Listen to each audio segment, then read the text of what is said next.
ಕಾಂಗ್ರೆಸ್ಗೆ ಸಂಪುಟ ಸಂಕಟ ಇನ್ನೂ ಮುಗಿಯದ ಪಟ್ಟದಾಟ. ಈಗಾಗಲೇ ಶಿವ ಸರ್ಕಾರ ರಚನೆ ಹೆಚ್ಚು ಒಕ್ಕಲಿಗರಿಗೆ ಹಾಕ್ತಾರ ಮಣೆ. ಡಿಕೆಶಿಗೆ ಸಿಎಂ ಪಟ್ಟ, ಕೃಷ್ಣ ಬೈರೇಗೌಡರಿಗೆ ಬೆಂಗಳೂರು ಖಾತೆ. ಅವರಿಗೇನೇ 2 ಪ್ರಬಲ ಪಟ್ಟ, 2ರಲ್ಲೂ ಒಕ್ಕಲಿಗರ ಮೇಲಾಟ ಇದೆ. ಆದರೂ ಹನುಮನ ಬಾಲದಂತಿದೆ ಒಕ್ಕಲಿಗ ನಾಯಕರ ಮಂತ್ರಿಗಿರಿ ಲಾಭಿ.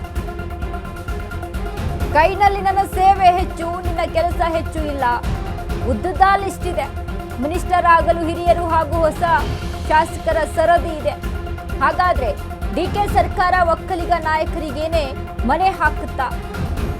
ಶಿವ ಸರ್ಕಾರದಲ್ಲಿ ಒಕ್ಕಲಿಗರಿಗೆ ಮತ್ತೆ ಹೆಚ್ಚಿನ ಸ್ಥಾನ ಒಲಿಯುತ್ತಾ? ಜೂನ್ ಕೊನೆಗೆ ಸಂಪುಟ ವಿಸ್ತರಣೆಗೆ ಯಾರಿಗೆ ಲಕ್, ಯಾರಿಗೆ ಶಾಕ್? ಕಾಂಗ್ರೆಸ್ಗೆ ಸಂಪುಟ ಸಂಕಟ ಇದೆ ಇದೀಗ. ಈಗಾಗಲೇ ಶಿವ ಸರ್ಕಾರ ರಚನೆ ಹೆಚ್ಚು ಒಕ್ಕಲಿಗರಿಗೆ ಮನೆ ಹಾಕ್ತಾರ? ಡಿಕೆಶಿಗೆ ಸಿಎಂ ಪಟ್ಟ, ಕೃಷ್ಣ ಬೈರೇಗೌಡರಿಗೆ ಬೆಂಗಳೂರು ಖಾತೆ.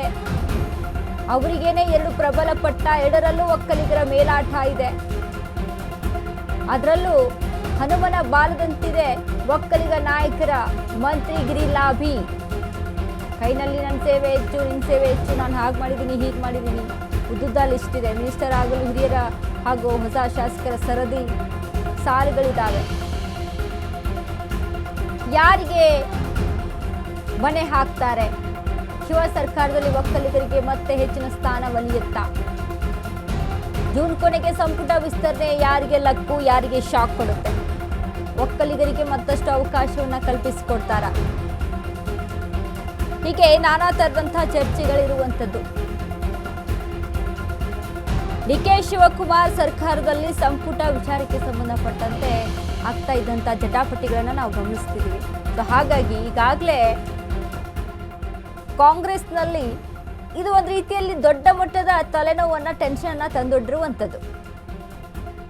ಡಿಕೆ ಸಂಪುಟ ಸೇರಲು ಲಾಭಿ ಯಾರಿದ್ದಾರೆ? ಟಿ.ಡಿ. ರಾಜೇಗೌಡ ಇದ್ದಾರೆ, ಎಚ್.ಸಿ. ಬಾಲಕೃಷ್ಣ ಇದ್ದಾರೆ ಮಾಗಡಿಯಿಂದ, ಮಾಗಡಿ ಶಾಸಕ.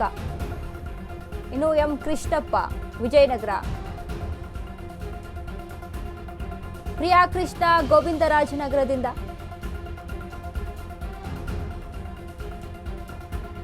ನಮ್ಮ ಜೊತೆ ಪವನ್ ಇದೀಗ ಲೈವ್ ನಲ್ಲಿ ಇದ್ದಾರೆ. ಪವನ್, ಈಗಾಗಲೇ ನೋಡಿ ಸಂಪುಟ ವಿಚಾರಕ್ಕೆ ಸಂಬಂಧಪಟ್ಟಂತೆ ಡಿಕೆ ಸಂಪುಟ ಸೇರಬೇಕು ಅನ್ನೋದ್ರಲ್ಲಿ ಲಾಭಿ ಹೆಚ್ಚಾಗಿದೆ. ಅದರಲ್ಲೂ ಒಕ್ಕಲಿಗರನ್ನ ಸೆಳೆಯೋದ್ರಲ್ಲಿ ಅಂತ ನೋಡಿದ್ರೆ ಈಗಾಗಲೇ ಡಿಕೆ ಶಿವಕುಮಾರ್ ಇದ್ದಾರೆ, ಕೃಷ್ಣ ಬೈರೇಗೌಡ ಇದ್ದಾರೆ, ಮತ್ತು ಕೂಡ ಒಕ್ಕಲಿಗರಿಂದ ಲಾಭಿ ಇಲ್ಲಿ ಹೆಚ್ಚಾಗಿರುವಂಥದ್ದು. ಸೊ ಇದ್ರ ಬಗ್ಗೆ ಏನು ಡಿಸಿಷನ್ ತೆಗೆದುಕೊಳ್ಬೋದು ಹೈಕಮಾಂಡ್, ಅಥವಾ ಏನೆಲ್ಲ ಬೆಳವಣಿಗೆ ಆಗ್ತಾ ಇರ್ಬೋದು ಅಂತ? ವನಿತಾ, ಏನು ಅಂದರೆ CM ಡಿ.ಕೆ. ಶಿವಕುಮಾರ್ ಅವರ ವಿವೇಚನೆಗೆ ಬಿಡುತ್ತೆ. ಅಂದರೆ ಏನು ಸಂಪುಟಕ್ಕೆ ಯಾರನ್ನು ಸೇರ್ಪಡೆ ಮಾಡ್ಕೋಬೇಕು, ಮಾಡಬಾರ್ದು ಅನ್ನೋದು. ಹೀಗಾಗಿ ಅದನ್ನು ಹೈಕಮಾಂಡ್ ಕೂಡ ಜಾತಿ ಲೆಕ್ಕಾಚಾರ ಹಾಕಿ ಮುಂದಿನ ಏನು 2028ರ ಚುನಾವಣಾ ದೃಷ್ಟಿಕೋನದಿಂದ ಮಾಡ್ತಾರೆ. ಈಗ ಸಹಜವಾಗಿ ಒಕ್ಕಲಿಗ ನಾಯಕತ್ವ ಇದ್ದಾಗ, ಯಾರು ಕುಮಾರಸ್ವಾಮಿ ಆಗಿದ್ದಾಗ, ಮತ್ತು ಹಿಂದೆ ಸದಾನಂದ ಗೌಡರು ಚೀಫ್ ಮಿನಿಸ್ಟರ್ ಆಗಿದ್ದಾಗ ಅವರಿಗೆ 6 ಸ್ಥಾನಗಳನ್ನು ಕೊಟ್ಟಿದ್ದರು. ಯಾರು ಕುಮಾರಸ್ವಾಮಿ ಗೌರ್ಮೆಂಟಲ್ಲಿ 2018ರಲ್ಲೂ ಸಹ, 2014ರಲ್ಲಿ ಹಿಂದೆ ಆದಂಥ ಇವರು ಕೂಡ, ಯಾರು ಸದಾನಂದ ಗೌಡರು 2012ರಲ್ಲಾದಾಗ ಕೂಡ ಅವರಿಗೆ ಒಂದು ಹೆಚ್ಚಿನ ಸ್ಥಾನಮಾನ ಕೊಡಲಾಗಿತ್ತು. ಮತ್ತು ಸಿದ್ದರಾಮಯ್ಯನವರು ಕುರುಬ ಸಮುದಾಯಕ್ಕೆ ಸೇರಿದ್ದ ಕಾರಣದಿಂದ ಒಕ್ಕಲಿಗ ಸಮುದಾಯಕ್ಕೆ ಹೆಚ್ಚಿನ ಸ್ಥಾನಮಾನ ಕೊಡಲಾಗಿತ್ತು. ಈಗ ಸದ್ಯ CM ಆಗಿರೋದು ಡಿ.ಕೆ. ಶಿವಕುಮಾರ್ ಅವರು. ಈಗ ಅವರು ಡಿ.ಕೆ. ಶಿವಕುಮಾರ್ ವಿವೇಚನೆ ಯಾವ ರೀತಿ ಇದೆ? ಒಕ್ಕಲಿಗ ನಾಯಕರಿಗೆ ಈಗ ಆಲ್ರೆಡಿ ಕೃಷ್ಣ ಬೈರೇಗೌಡರು ಒಂದು ಪ್ರಬಲ ಖಾತೆ ತಗೊಂಡು ಸಂಪುಟದ ಒಳಗಡೆಗಿದ್ದಾರೆ. ಅಕಸ್ಮಾತ್ ಮುಂದಿನ ದಿನಗಳಲ್ಲಿ ನಾವು ಏನು ಹಳೆ ಮೈಸೂರು ಭಾಗದಲ್ಲಿ ಒಕ್ಕಲಿಗ ಸಮುದಾಯವನ್ನು ನಾವು ಇನ್ನೂ ಜಾಸ್ತಿ ಹಿಡಿದಿಟ್ಕೋಬೇಕಾಗಿದ್ರೆ ಜಿಲ್ಲಾ ಪ್ರಾತಿನಿಧ್ಯವನ್ನು ನೋಡಬೇಕಾಗುತ್ತೆ. ಮೈಸೂರು ಬಂದರೆ ಈಗ ಸದ್ಯಕ್ಕೆ ಒಕ್ಕಲಿಗ ಸಮುದಾಯದಲ್ಲಿ ಪ್ರಿಯಪಟ್ಟಣ MLA ಕೆ ವೆಂಕಟೇಶ್ ಅವರಿದ್ದಾರೆ. ಮಂಡ್ಯಕ್ಕೆ ಬಂದರೆ ಮಂಡ್ಯದಲ್ಲಿ 6 ಕ್ಷೇತ್ರಗಳಲ್ಲಿ 7 ಕ್ಷೇತ್ರಗಳ ಪೈಕಿ 6 ಕ್ಷೇತ್ರಗಳಲ್ಲಿ ಕಾಂಗ್ರೆಸ್ ಗೆದ್ದಿದೆ. ಅಲ್ಲಿ ಚಲುವರಾಯಸ್ವಾಮಿ ಮತ್ತು ಶ್ರೀಕಂಠೇಗೌಡರು, ಯಾರು ರಮೇಶ್ ಬಡ್ಡಿ ಸಿದ್ದೇಗೌಡರು ಇದ್ದಾರೆ, ಶ್ರೀರಂಗಪಟ್ಟಣ MLA. ಅದಾದಮೇಲೆ ಇಂದು ರಾಮನಗರಕ್ಕೆ ಬಂದರೆ ಸಹಜವಾಗಿ ಸೀನಿಯಾರಿಟಿಯಲ್ಲಿ ಬಾಲಕೃಷ್ಣ ಇದ್ದಾರೆ.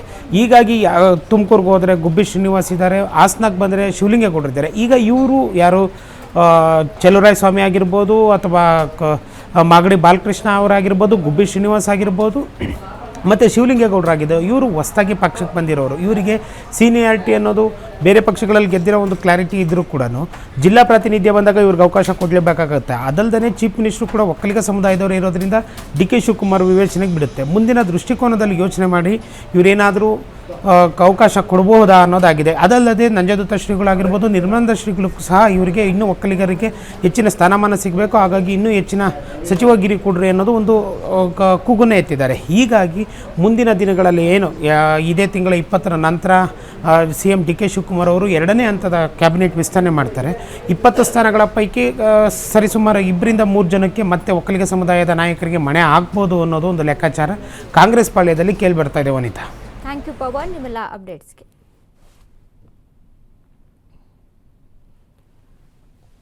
ಈಗಾಗಲೇ ಒಕ್ಕಲಿಗರನ್ನ ಸೆಳೆಯೋದ್ರಲ್ಲಿ ಈಗ ಒಕ್ಕಲಿಗ ನಾಯಕ ಯಾರು ಸಿದ್ದರಾಮಯ್ಯ ಅವರನ್ನ ಕೆಳಗಿಳಿಸಿ CM ಪಟ್ಟದಿಂದ, ಅದರಲ್ಲಿ ಕುರುಬ ನಾಯಕ ಸಿದ್ದರಾಮಯ್ಯ, ಹಿಂದ ನಾಯಕ ಸಿದ್ದರಾಮಯ್ಯ ಅವ್ರನ್ನ ಕೆಳಗಿಳಿಸಿ ಒಕ್ಕಲಿಗರನ್ನ ಈಗ ತೆಗೆದುಕೊಂಡು CM ಸ್ಥಾನದಲ್ಲಿ ಒಕ್ಕಲಿಗ ನಾಯಕ DK ಶಿವಕುಮಾರ್ ಇದ್ದಾರೆ. ಇನ್ನು ಅದರಂತೆ ಈಗಾಗಲೇ ಏನು ಒಂದು ಕಡೆ ಲಾಬಿ ಹೆಚ್ಚಾಗಿ ಕೇಳಿ ಬರ್ತಾ ಇದೆ. ಈಗ ಕೃಷ್ಣ ಬೈರೇಗೌಡರು ಕೂಡ ಇರುವಂಥದ್ದು.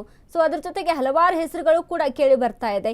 ಇಲ್ಲಿ ಎಲ್ಲ ಸಮುದಾಯಕ್ಕೂ ಕೂಡ ಅವಕಾಶವನ್ನು ಒದಗಿಸಿಕೊಡಬೇಕು ಅನ್ನುವಂಥ ನಿಟ್ಟಿನಲ್ಲಿ ಸರ್ಕಾರ ಚಿಂತನೆಯನ್ನು ನಡೆಸ್ತಾ ಇದೆ. ಈ ಕಡೆ ಒಂದು ಕಡೆ ಲಿಂಗಾಯತ ಸಮುದಾಯ ಇದೆ, ಒಕ್ಕಲಿಗ ಇದೆ, ಇನ್ನು ಅಲ್ಲಿ ಅಲ್ಪಸಂಖ್ಯಾತರಿಗೂ ಕೂಡ ಅದೇ ರೀತಿಯಾದಂಥ ಒಂದು ಅವಕಾಶವನ್ನು ಕಲ್ಪಿಸಿಕೊಡ್ಬೇಕು ಅಂತ ಇದೆ.